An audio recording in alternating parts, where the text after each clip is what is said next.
Welcome to the Here and Now Show. I am your host, Lavonda Ray.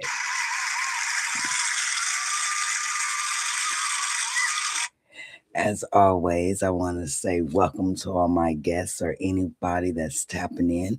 And if you don't know, I'm coming from the Midwest where we come in, and show out.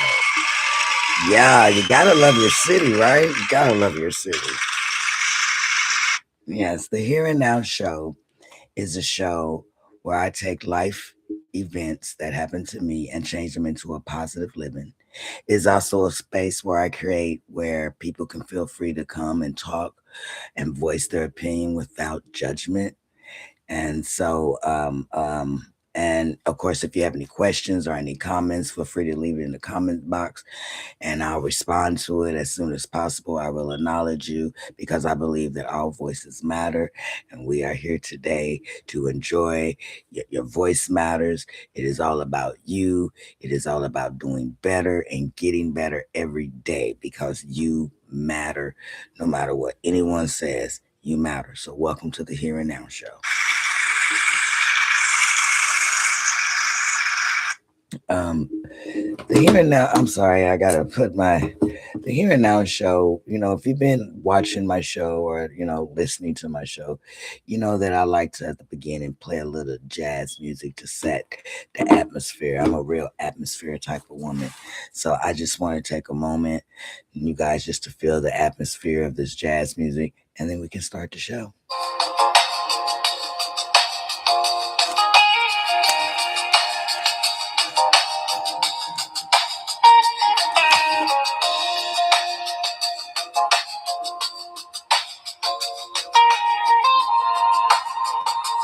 And that was really nice. Welcome back, you guys. Thank you, thank you, thank you. And I want to thank my new subscribers for tuning in. Thank you so much. Well, tonight I was talking about relationships. Let's talk relationships, the good ones or the confusing ones and the ones that gave us a lesson, that one lesson that we didn't ask for, whether it was love, friendship, or situationship. It shaped us it shaped us in a ways that we didn't even realize, relationships. I'm talking about communication. I'm talking about trust. I'm talking about boundaries, red flags and knowing when to go, knowing when to stay, knowing when to stay when it's growing, or not to stay or knowing when it's time to let go. You know what I mean? And this is no judgment, just no pretending. This is real. It's just real for me, just real conversation about healthy relationships. What that looks like to me and how to stop settling for less when you deserve so much more. I know you guys are probably wondering what I'm looking at. I'm sorry, I'll be looking at some of my notes because I don't remember all this stuff, but bear with me. I'm not perfect, but I am doing my best. So, just real conversation about what the healthy relationship looks like to me, and that, we shouldn't have to settle for less than what we deserve. I'm not a life coach. I'm not a therapist. I'm just a woman that has been through some experience and hoping that I can have friends alike that could agree or even, touch on the same topic that I'm talking on, for for life touching subjects, you know. So now we want to start. I'm sorry, you guys. I guess I kind of started a little late, so I'm kind of like I'm awake, but I'm here and I'm excited. Sometimes I get a little hurt, but you know, as I was saying, is I'm not I'm not, like I said, I'm not a life coach. I'm not any of those things. I'm just a woman who's been through some things, and I just want to share them with people. Like, I've been hurt, or if you've been hurt, or you're still trying to figure out what's going on, well, maybe this is the conversation for you, and maybe it isn't, and maybe it is. I hope that one day that one of my conversations will be for someone to understand. The biggest lesson I have to say that I was taught in the relationships that I've been in is one of the biggest lessons I was taught was if they show you who they are and they tell you, believe them. You know what I mean? I mean, I know a lot of people hear that and that sounds cliche, but it's so true. You know, if they show you who they are, believe them. Don't sugarcoat it. Don't make excuses for them or make excuses for yourself and why you with that person. When or why you with someone that is making it very clear that the love that you have for them is not matching the love that they have for you. You know, and he's showing you that in every way, and that means hey, you got to go, and you know that they can care less about you. So it's time to buckle up and bear, you know. So I feel that way too. But sometimes, you do have to leave. Sometimes you have to leave for your better health, and I had discussed that in my last episode. You know, if you're wanting to stay and you knowing how to feel when you want to stay or you want to leave with them, you got to leave people where they at. Don't you? You can't feel bad because you're leaving someone. Sometimes you just got to leave them where they are at. But you don't know. Maybe you feel like if you was leaving that person that you would hurt them and make them sad. But sometimes you'll be sad, and while you're trying to figure them out and try to make them happy, you're making yourself sad by trying to complete somebody that can't complete themselves. You know, and so let that be someone else's stress, or let not be yours. Now, there are certain things like when people say, if they show you something, believe them. If they tell you, well, sometimes, when I drink, I can get a little loose, I snap out, and then you have a choice because they've already told you, you know what, I can get a little drunk. If I get mad, I get angry, I'll be fucking people up and I snap out.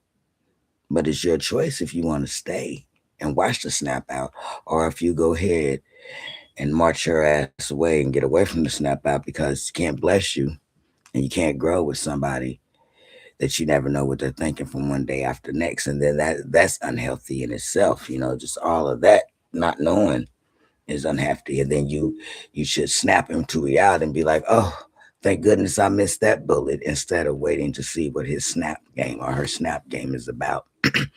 When if you already see the early signs, then go ahead and snap back into reality and thank the Lord that you missed that bullet. Hello, somebody. Now, on the flip side, what does a healthy relationship look like now? Now, these are just my opinions. I don't want to get judged for my opinions because, I don't want to be judged for that. I'm just giving my opinion and maybe you can agree. But what does a healthy relationship look like to me? It looks like trust. It looks like understanding. It looks like understanding your mate's boundaries and they're understanding yours. It looks like respect. It looks like God fearing individual. It looks like kindness. A man or a woman with a good heart, family, tradition ways, bold, good communication, not afraid to build, and have life learning goals. No, and et cetera, et cetera. I'm sure there's a lot more, but that's what would it kind of look like to me for a healthy relationship. I would think that that's how it would look to me. But have you ever have you ever ignored red flags because you cared so much for that person? You know, I was thinking about that because I've done both. I've done both, and it cost me. It cost me my mental. It cost me my mental. Oh my! It cost me my mental for a while. Because again, I, I seen the red flags and that all the signals were there, but I seen them as bright as the sky. but I chose to ignore them. Shit, I seen them so bright that they was damn near blinding my vision because they were so bright. And I tell you this, I tell you a short story if you guys want to hear my short story. Because I love you guys and I want you guys to love me too. I know you're like, this girl don't love me. She don't know, but we're friends alike, right? At least that's how I feel. So some years ago in my younger life, okay, I was in a relationship. I've not had a million relationships. Like, damn, this girl didn't have about. No, I haven't, but I've had my share of relationships, you know. But I was in a relationship for about 7 years. Whew, that was 7 years. 7 years of me caring too fucking much. Because remember the question was, have you ever stayed with someone because you cared too much? And I did that, and it cost me a little. Cost me my mental. And I stayed into a relationship for 7 years. Oh my gosh, that's 7 years with a young man. And for 7 years, I cared way too much. For 7 years, I carried the burdens of being lied to. I carried the burdens of settling. I carried the burdens of infidelity, unanswered text messages, not coming home at night. All the things that make you say, right? Um, and all those things was adding up, my sisters. I was oof. And I thought, maybe it is because I carry my heart on my sleeve. And a lot of us as women and men, I'm sure there's some men out there that carry their heart on your sleeve. But women, we do it all the time, my sisters. Not all of us, but a lot of us carry our hearts on our sleeve and we love so hard and we love fast and we want things to work. And we see the potential in somebody that used to be and forget that that's not who they are now. So it's like you're looking at how I want them to be or how they used to be, and the way they are in the reality is not who they used to be. So it's like, I care about this person and I don't want to see him if we break up or if she breaks up or if this relationship ends. I'm going to be so sad and I feel so bad. You can't feel bad because they wouldn't feel bad when they was fucking you over. Mm-mm. They wasn't. They wasn't feeling bad when they were doing what they were doing. Everything was peaches and cream, right? So it's wonderful to care because we need a lot more people in the world to care, and that's what make our world a better place. We have more caring people, you know, then maybe things would be different, but it's a lot of uncaring, and it's okay to care. But don't care for the wrong person. Don't put your feelings in the wrong person because your feelings are only get stepped on. And I allowed for 7 years, I allowed all that, cheating, the insecurities, the inconsistencies, just about every era of flag in that relationship was there, and I erased it with pillow talk. I would let them pillow talk. So I erased it. Everything that he said, I knew was a lie, but I just didn't know how to get out of there. And some say you could have did ABC, but I had to leave when I was ready. And sometimes to move that mountain, you got to say, hey, I got to do this. I got to get rid of all that bullshit. And I'm losing myself in the midst of this. This is draining me. I was over the bullshit. Hello, somebody. I was over the bullshit and I walked out of a 7 year relationship. And baby, it was hard not watching his social media. The first 2 months, I was watching his social media. I was out the way, but I wasn't out the way. I was watching social media, seeing what's going on, checking out what's going on with his friends and family and their partying and shit. I thought, wow, I got to thinking about 4 months later, because I've already spent two stalking his page, and then I continued. And about 4 months in, I mean, it was bad. I was sending stupid texts like, "Hey, how's your day?" I don't give a fuck about your day, but I wanted a response, right? Because I was still in bondage with this guy. So I'm like, gosh, send a emoji, a smiley face, or a heart, and hoping that he send one back. He would several hours later. So it's like, oh, so now you don't have time for me, or I'm not who I'm just I'm not a priority no more. I'm an option. And once you realize you're an option, hell, get the fuck on. Because you can love somebody, but if they're not reciprocating that love and you're doing all the loving and the caring and the sharing and they're doing nothing, you have to walk away, and you can walk away and still care. You know that you can walk away and still care, but you just don't care to be around that person. I don't care to see your face. I don't care to breathe the same air you breathe because I've been there, done that. Been there, done that. And so that was the render for me. That's how I was able to step through the, well, not step through the mud, but I made it through there. And it was tough.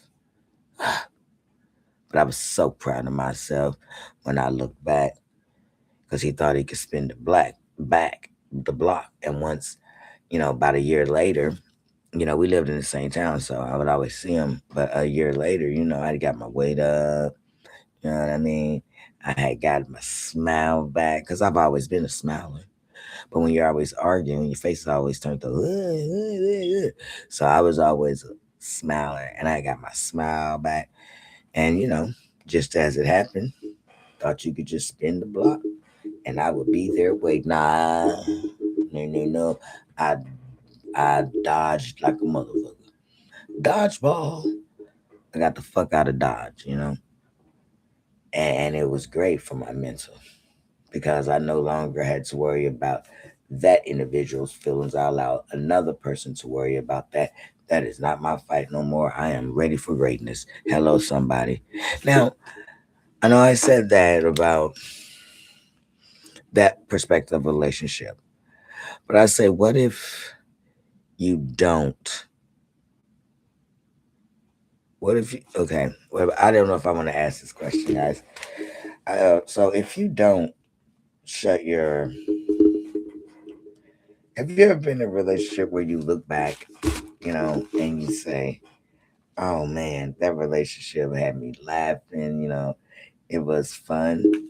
You ever survive one of those relationships? Because just remember, before I go into the fun part, just remember one of the another clear sign that a relationship is probably not that is that if your friends don't like him, that's probably a big clue that he's not for you.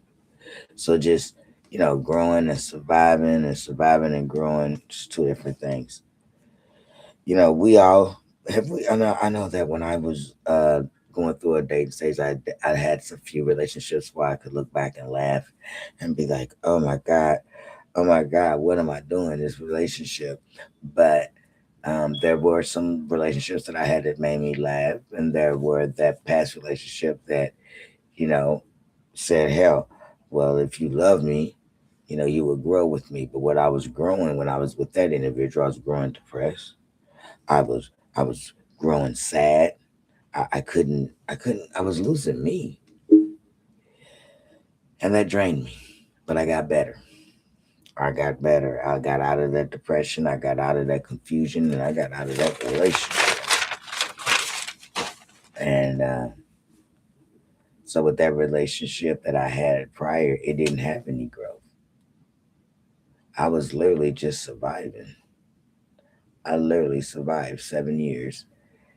And when I got the fuck out of Dodge, I stayed the fuck out of Dodge. I had to protect my peace, you know, and that was 7 years, right?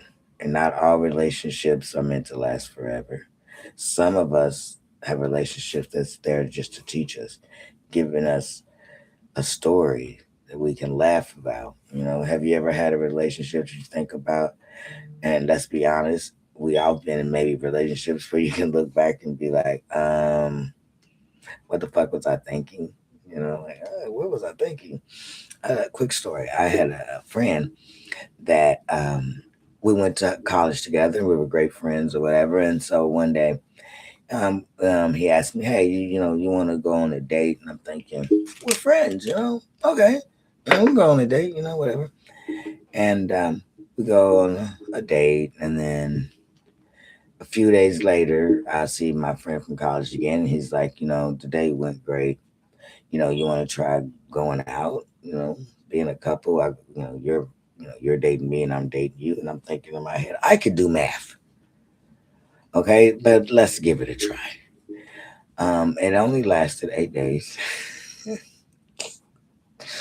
8 long days, 8 days of jokey jokes. Of is this serious? Is this what? Day one, my college friend, ex date. Uh, I woke up the next morning to like, oh my gosh, at least 12 paragraph messages about how he liked me and good morning. And, I kind of disregarded it at first. I'm like, I'm not finna read this novel. So I would dice it down with good morning. But these messages would come repeatedly. And I'm like, oh my God, the phone calls. So then I said, hey, don't text me so much. So then he started calling. Like, hey, friend, you're texting me, you're calling me. This is getting a little. I'm not feeling this, you know. Um, and as in the result, he was a very clingy person. Wasn't the most attractive person. He didn't have a lot of girls waiting for him after school, wanting to take him out to a date or vice versa. But he was a good friend, but he just wasn't the guy for me. But it was something that I could look on. We would go out to eat, and he couldn't read the menu. It wasn't because, well, originally, essentially, I thought it was because he couldn't see. But then when he told me his vision was perfect, I later found out that he just couldn't read that great. So in my mind, I'm like, what the fuck? We went to college together. What the fuck was you doing? Looking at the words and laughing, looking at the pictures and laughing at the words. What are we doing? So I never said it out loud though. hmm I said it in my head. But he eventually told me he could not read as well. So I was like, oh man, that sucks. Jesus. So that was very short story for me, and it just taught me that, there's some relationships that last, there's some that are for a lesson, but that guy there, it was a joke. It was great, and then after a while, I would make excuses. Oh, when he calls, oh, I'm sweeping the floor. I'm walking my cat. Walking my cat is a joke.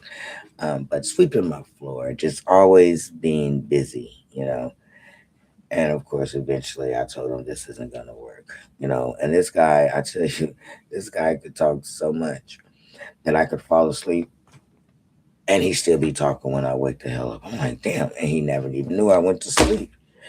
Yeah. And he had nice ways. Like I remember one time he wanted to cook me breakfast and I didn't eat it. The eggs was runny, the sausage was cold and raw, and my poor little muffin was burnt, and the milk, well, rather the juice was warm. It was a thought that counted. I'm thinking to myself, "Is he trying to kill me? Like, give me all this raw food. He trying to kill me."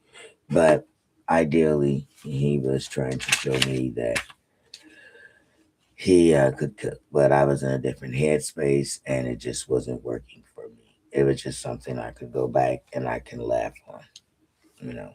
And so, so a love story does have questions. What does a love story look like? To me, a love story, to me, it is supporting your partner, relationship build up, a relationship and respect, built on respect, friendship that feels like home, you know, and love stories doesn't have questions of your worth. It adds to your life and it doesn't take away from you. That is what a love story looks like to me. A character development relationship looks more of teaching you boundaries, shows you the red flags, makes you say never again, and strengthens your intuition. Those are character developments relationships. Okay. There's the love story, and then there's character development relationships, right? And then you have the people that come with peace, but they came with a lesson. What are those people? People who are who ignore gut feelings, stay too long, try to fix someone that you can't fix, and love potential instead of the reality of them. So you love their potential, but you don't, instead of loving the reality of who they really are. And what do they both teach us? A love story is what healthy love feels like, and that deserves a constant, So to me, a love story is healthy love feels like it feels like happy love that we deserve on a constant daily basis. A character development teaches us self-respect, walk away, how to trust yourselves. Both types of these relationships serve a purpose, just not the same one. And then, and if you look back and you can laugh now at a relationship, it probably was a character development. And thank you guys for tuning into my show today. Where some relationships were love, some were love stories, some of them were just characters, and others were um, situationships, but we all survived them, right? And some of them gave us lessons, and we took those lessons. So you take the lesson, leave the stress, and keep the peace. Okay. And thank you guys for hanging out with me on the Here and Now show. I'm really excited. Remember to like and subscribe. And I know I'm just starting. So, I mean, for the subscribers that I do have now, I appreciate you. For the ones that do take the time and listen to my show, yes, I'm going to have trial and error. Yes, I'm going to make mistakes, but I am trying. And I am trying to do what is the God given gift in me. And I want to motivate myself as well as motivate people around, because the world needs more motivation people to tell you that it's okay to cry, it's okay to walk away, it's okay to be different, and it's okay not to have to be like somebody else, to look like or to fit in with somebody else, because being yourself is an award. Being who you are, it is an award, and living life to the fullest is possible with peace and respect and boundaries. You won't go wrong to live a healthier, wealthier, better life. Thank you for tuning in.